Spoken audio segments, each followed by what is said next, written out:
They are, as you will see, expressionless and like wax dolls in appearance, and readily lend themselves to receive any individuality stamped upon them, hence their use in ancient times by magicians and others. Astral atoms, whether of trees, plants, animals, or human beings, must not be confounded with the true spirit or soul-clothing atoms, which constitute the real spirit world and its inhabitants. Of every kind are a degree of materiality between the gross matter of the earth and the more etherealized matter of the spirit world. And we talk of a soul clothed in its astral envelope to express that earthbound condition in which it is too refined or immaterial for earth existence, and too grossly clad to ascend into the spirit world of the higher spheres, or to descend to those of the lower. Then you mean that a spirit even in the lowest sphere is more spiritualized as regards its body than the earthbound spirit? Certainly I do. The astral plane extends like a belt around each planet, and is, I said, form of the matter which is too fine to reabsorption by the planet, and too coarse to escape from the attraction of the planet's mass and pass into the spheres of the spirit world, to form either matter in the course of disintegration or change from one form to another, and it is only the vitalizing power of such soul magnetism as it retains which enables it to cling together in any shape at all. Quote, in the case of human astral forms, which have possessed individual life as a soul envelope, the astral atoms have absorbed a greater or less degree of the soul's magnetism or true life essence, according as the earthly existence of the soul has been good or evil, elevated or degraded, and this soul magnetism animates it for a longer or shorter period, and forms the link between it and the soul which has animated it. In the case of a soul whose desires are all for higher things, the link is soon severed, and the astral envelope soon decays, while with a soul of evil desires the tie may last for centuries and chain the soul to earth, making it in fact earthbound. In some cases the astral life will have absorbed, though astral matter is practically so much of the soul's vitality that after the soul itself has sunk into the lowest sphere of all, the empty shell will still float about the earth like a fading image of its departed owner. Such are sometimes seen by clairvoyants hanging about the places where they once lived, and are truly spooks. They have no intelligence of their own, since the soul has fled, and they can neither influence mediums, nor move tables, nor do any other things except as mechanical agents of some higher intelligence, whether that intelligence be good or evil. Quote, the astral before us now has no soul magnetism in it.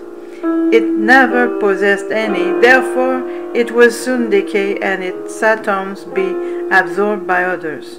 But see to what use it can be turned when acted upon by my willpower and animated for the time being by my individuality. End of the quote.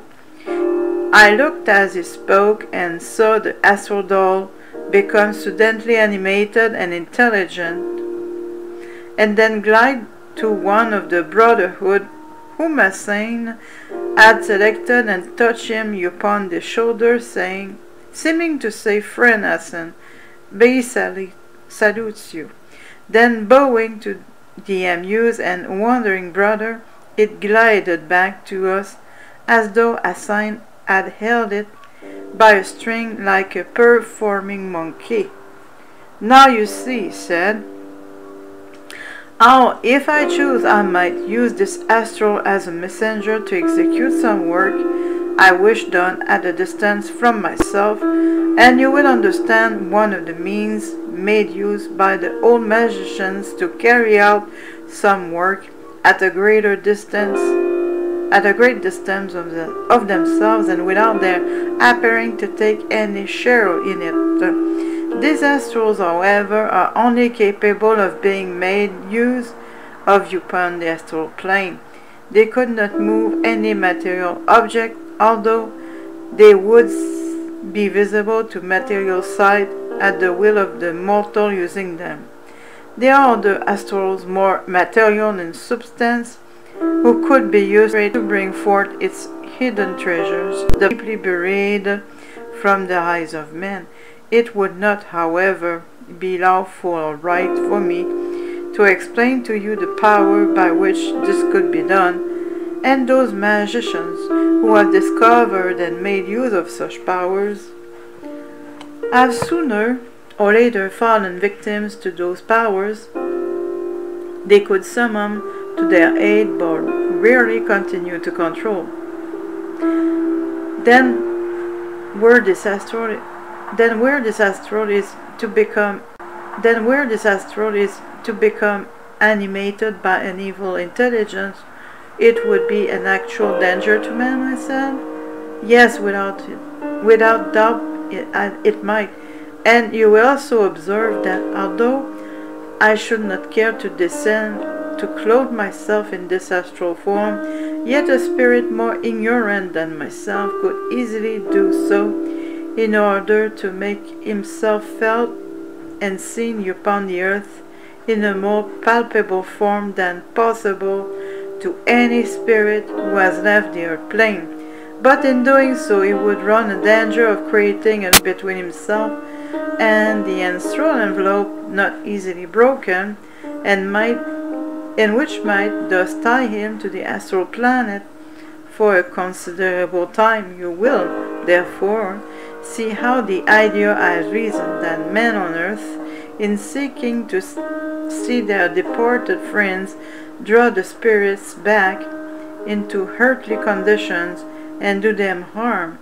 Many an ignorant spirit who is good and pure himself has committed the mistake of reclothing himself in one of these fresh astral shells when he would have turned away from those which he knew to have been left by another spirit, and has found to his cost that he has thereby made of himself a prisoner upon the earth plane, till an higher intelligence comes to his aid and releases him. It is like manner spirits of a low type can clothe themselves in the empty astral garments, but in their case the very grossness of the spirit or soul prevents them from retaining possession long. The dense magnetism of the low spirit's own body, acting as a strong noxious vapor or gas, would do upon a covering made, say, for a spider's web, or grow to 1,000 pieces. An astral envelope appears almost as solid as iron, but to one below it, these fragile shells are like a cloud of vapor. The lower the soul, the stronger is its envelope, and the more firmly does it hold the soul, limiting its power and preventing it from rising unto a more advanced sphere. You mean then that spirits sometimes use these astral shells as they do earthly mediums, and either control them independently or actually enter into the form? Yes, certainly. A spirit above the earth plane anxious to show himself to a clairvoyant of the lowest or first degree of power will sometimes enter one of these shells, which he at once stamps with his identity, and in that way the clairvoyant will truly see and describe him. The danger lies in the fact that when the good spirit of limited knowledge seeks to leave again the astral shell, he finds he cannot do so. He has animated it, and its strong life holds him prisoner, and it is often difficult to release him. In a similar manner, the too complete, too long continued control of an earthly medium by a spirit has been found to create a link between them, which becomes at last a chain. To a spirit of the lowest spheres, an astral envelope is but a convenient, all too evanescent cloak with which to hide his own degraded spirit body, and thus impose upon clairvoyants unable to see the vile spirit underneath. But to a good and pure spirit, the astral envelope is as a suit of iron capable of imprisoning him. Then, in the case of what are called personations by the spirit of another at seances upon earth, are these astrals made use of? Very often they are, where the mischief-making spirit is of too low a type himself to come into direct contact with the medium. You must know by this time how wonderfully the thoughts of mortal men and women are mirrored upon the atmosphere of the astral plane, as spirits possessing the knowledge of how have not the power, just as all men and women on earth are not able to read a newspaper or a letter. It requires intellect and education with us, and as with those on earth. The spirits, then, of which men should most beware, are not so much the poor ignorant half-developed spirits of the earth plane and lower sphere, though whose degraded lives have made them what they are, and who are often glad of a helping hand to raise them, but it is of the intellectually evil, those who have great powers alike of mind and body, and who have only used them for wrong purposes. These are the real dangers to guard against, and it is only by the increase of knowledge amongst the mediums incarnated in the earth body that it will be successfully done, for then mortals and spirit workers will labor in unison and mutually protect the spiritual movement from fraud and from the mistakes of the well-meaning but half-ignorant spirits and mortals who are doing good work in directing the attention of mankind to the matter, but who often do harm both to themselves and others. They are like ignorant chemists and liable to bring destruction and harm upon others as well as on themselves in their experiments for search of knowledge. You do not think, then, that the purity of their motives will suffice to protect them? Would purity of motive save a child from being burned if it thrusts its hands into a blazing furnace? No. Then the only way is to keep the child as far from the fire as possible. This good and wise spirit guardians do in a great measure. But if the children are continually hovering near the danger and try all sorts of odd times and fashions to get just another peep at the dangerous thing, it is impossible. But then you would not cultivation of mediumship powers by all mortals? Certainly not. I would have all men use the powers of those who have been carefully developed under wise guardians, and I would have all assisted to cultivate them who are truly anxious to develop their powers as a means of doing good to others. But when you consider how manifold and how selfish may be the motives of those medium mystically endowed, you will see how exceedingly difficult it would be to protect them. Perhaps my ideas are colored by the circumstances of race and my earthly education, but I confess I should wish to limit the practice of mediumship to those who have proved their readiness to give up more material advantages for its sake. I would, in fact, rather see them set apart as a body who have no share in the ambitions of mankind. But enough of our discussion. I'm not about to let this astral shell go and draw your attention to another type of the same class. As he spoke, he made a swift upward motion with his hands over it and uttered some words in an unknown language, whereupon the astral, which had hitherto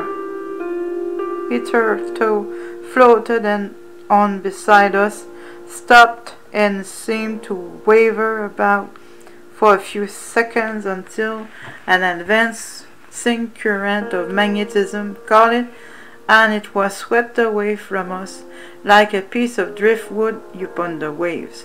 As I turned from watching it, I saw a small cluster of dark, weird, horrible-looking forms approaching us. These were astral shells which had never known soul life, but unlike the pleasant, waxy-looking astral from which we had just parted, these were in all respects repulsive. These, said Hassan, are the emanations thrown off by men and women of low intellectual type and evil sensual lives. They are from the slums of the earth life, not alone the social slums, but also from a higher grade of society, quite as degraded, such as any evil intelligence can be used for the very worst purposes.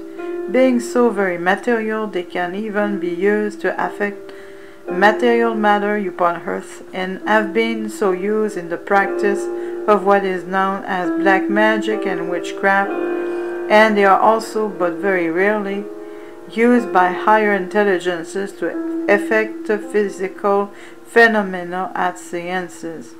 Where wise and good intelligences control them, no harm will be done, but under the direction of the evil and ignorant, they become a danger beyond my power fully to express. To these astrals, and to those of a similar class in which the soul germ yet linger as in a prison, are due those rough and dangerous manifestations sometimes seen in spirit circles, seances, where men of bad lives and others too ignorant to protect themselves are assembled from motives of curiosity or mere amusement. And among that class of spirits do you place those ghouls and vampires so firmly believed in many parts of the world? Vampire spirits are those who have themselves known earth life, but have so misused it that their souls are still imprisoned in the astral envelope.